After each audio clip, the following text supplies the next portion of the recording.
મારું નામ દીપા છે. મારે ઓફિસમાંથી નીકળતા ખૂબ જ મોડું થઈ ગયું હતું. જ્યારે હું બસ સ્ટોપ પર પહોંચી ત્યારે વરસાદ શરૂ થઈ ગયો હતો. હું વરસાદમાં પૂરેપૂરી ભીંજાઈ ગઈ હતી. ઘરે જવા માટે બસ નહોતી અને હું ઓટોની રાહ જોઈ રહી હતી. ત્યારે અચાનક મારી સામે એક ગાડી આવીને ઊભી રહી. એ કાર ખૂબ મોંઘી હતી.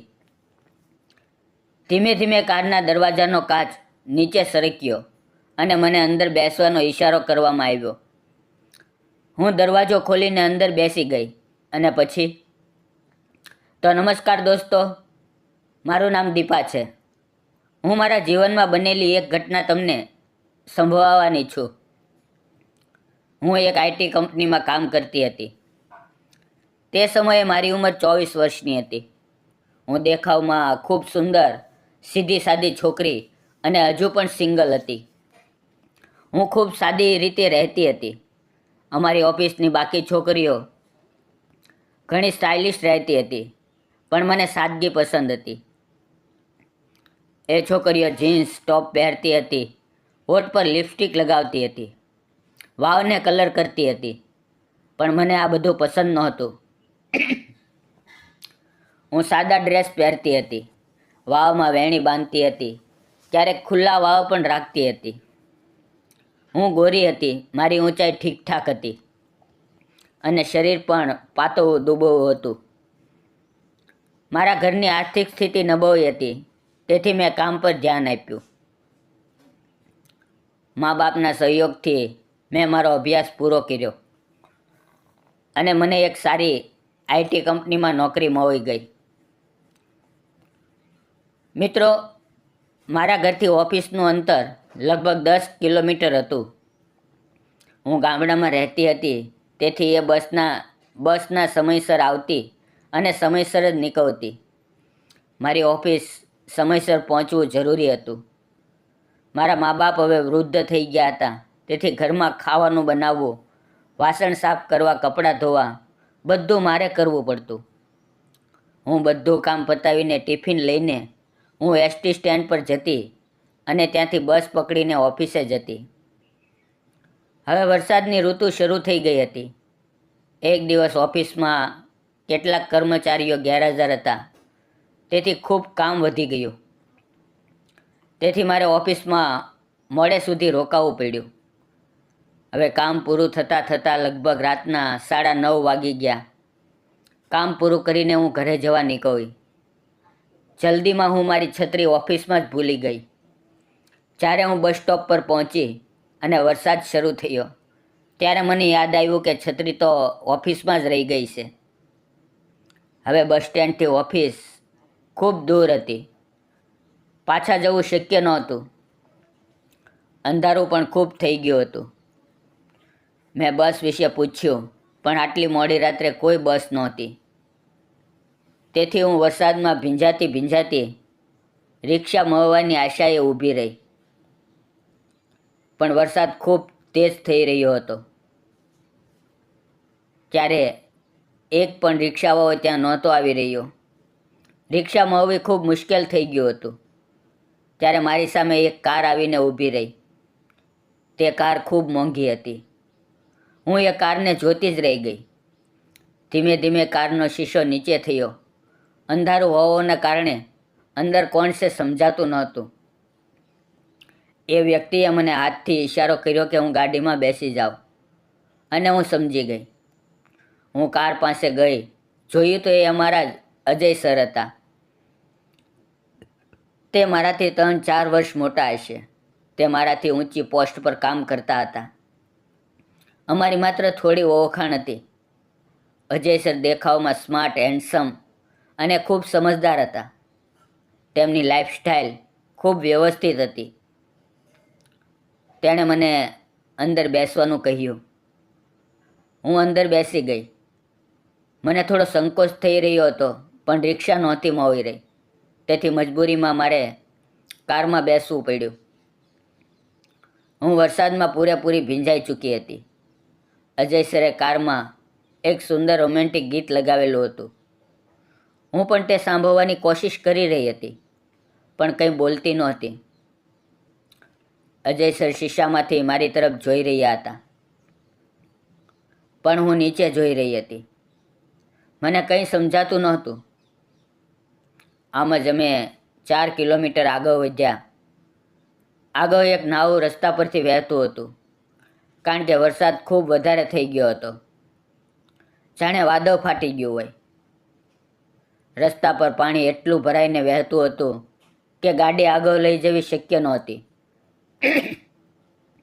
ત્યારે સર બોલ્યા, હવે શું કરવું? મને સાચે જ સમજાતું નહોતું કે શું કરું. મને અચાનક રડવું આવી ગયું.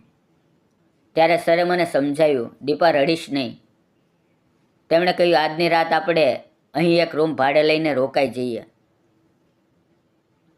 આ સાંભળીને હું થોડી ડરી ગઈ. ત્યારે સરે મને સમજાવતા કહ્યું, તું ડરીશ નહીં. હું તારા ઘરે ફોન કરીને કહી દઉં છું. પછી હું તૈયાર થઈ ગઈ. સરે તરત મારા ઘરે ફોન કરીને કહ્યું, અહીંયા ખૂબ વરસાદ પડી રહ્યો છે. અમે કોઈ પણ હાલતમાં આવી શકશું નહીં. ઘરવાળાઓને પણ અજય સર પર વિશ્વાસ હતો. તેથી તેમણે મને બહાર રોકાવાની પરવાનગી આપી દીધી. હવે પહેલાં તો કપડાં બદલાવાની જરૂર હતી. તેથી પહેલાં હું કપડાની દુકાન પર ગઈ. ત્યાંથી કેટલાક જરૂરી કપડાં ખરીદ્યા અને પછી અમે બંને એક સુંદર મોટી હોટલ પર પહોંચ્યા. હોટલ ખૂબ મોટી અને સુંદર હતી. સરે એક રૂમ બુક કર્યો અને અમે અંદર ગયા. વરસાદમાં ભીંજાવાને કારણે ખૂબ ઠંડી લાગી રહી હતી.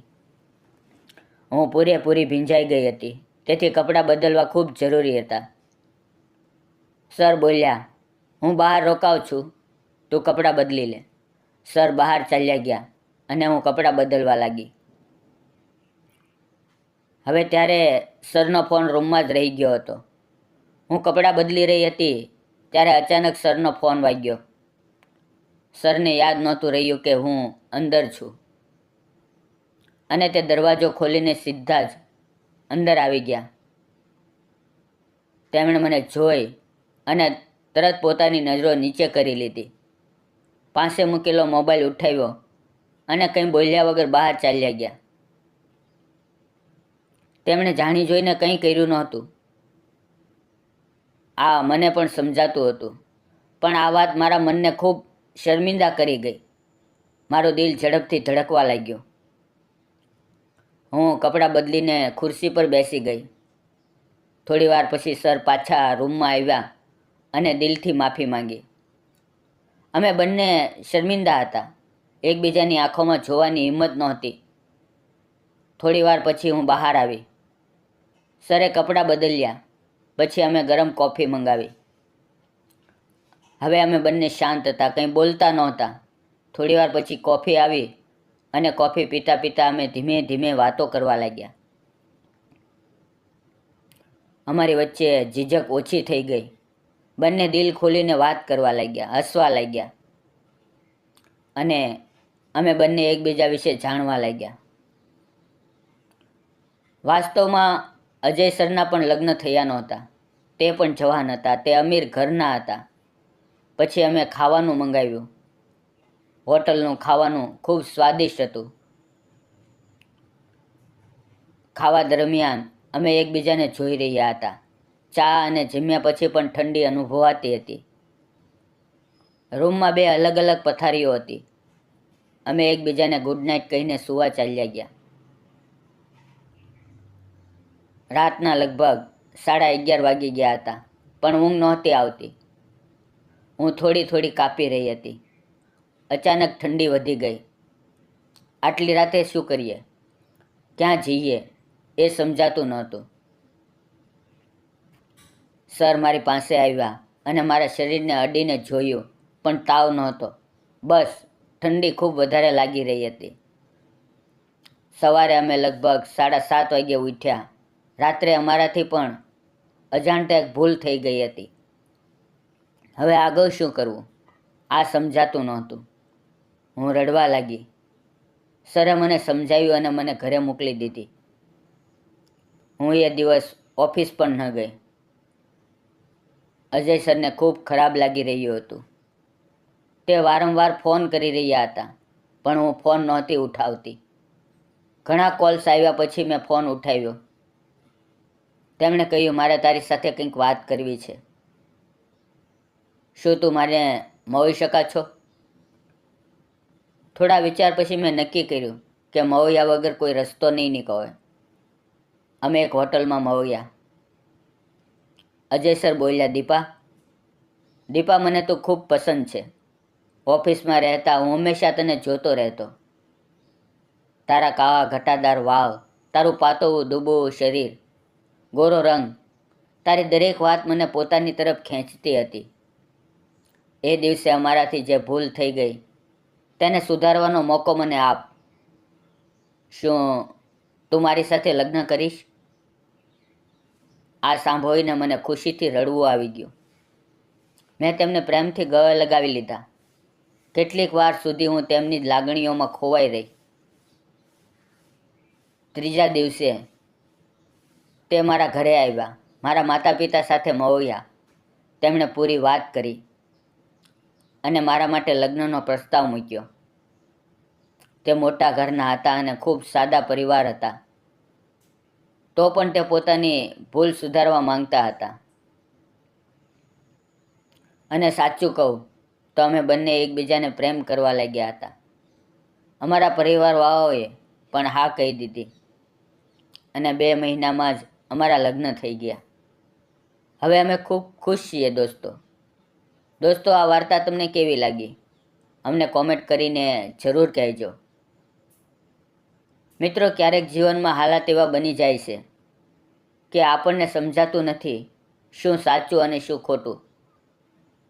પણ જો ઈરાદા સાફ હોય અને દિલમાં એકબીજા માટે સચ્ચાઈ અને આદર હોય તો ખોટી પરિસ્થિતિઓમાં પણ વાર્તા સાચી દિશા મેળવી લે છે. પ્રેમ માત્ર આકર્ષણ નથી હોતો. પ્રેમ વિશ્વાસ છે, જવાબદારી છે અને પોતાની ભૂલને સ્વીકારીને તેને સુધારવાની હિંમત પણ. સંબંધો એ જ સફળ થાય છે જ્યાં વિશ્વાસ હોય, ડર નહીં, અને જ્યાં 2 વ્યક્તિ મુશ્કેલ વખતમાં એકબીજાનો હાથ પકડવાનું જાણતા હોય. તેથી સંબંધમાં સચ્ચાઈ રાખો, નિયત સાફ રાખો અને અપનાવો, નિભાવો. સાચો પ્રેમ હંમેશા પોતાની મંજિલ શોધી જ લે છે. જો તમે અમારી ચેનલ પર નવા છો તો ચેનલને લાઇક, શેર અને સબસ્ક્રાઈબ કરવાનું ન ભૂલશો. ધન્યવાદ દોસ્તો. ફરી મળશું આવતીકાલે એક નવી વાર્તાની અંદર. ત્યાં સુધી આવજો. વિડીયો પૂરો જોવા બદલ આપ સૌ મિત્રોનો દિલથી ધન્યવાદ.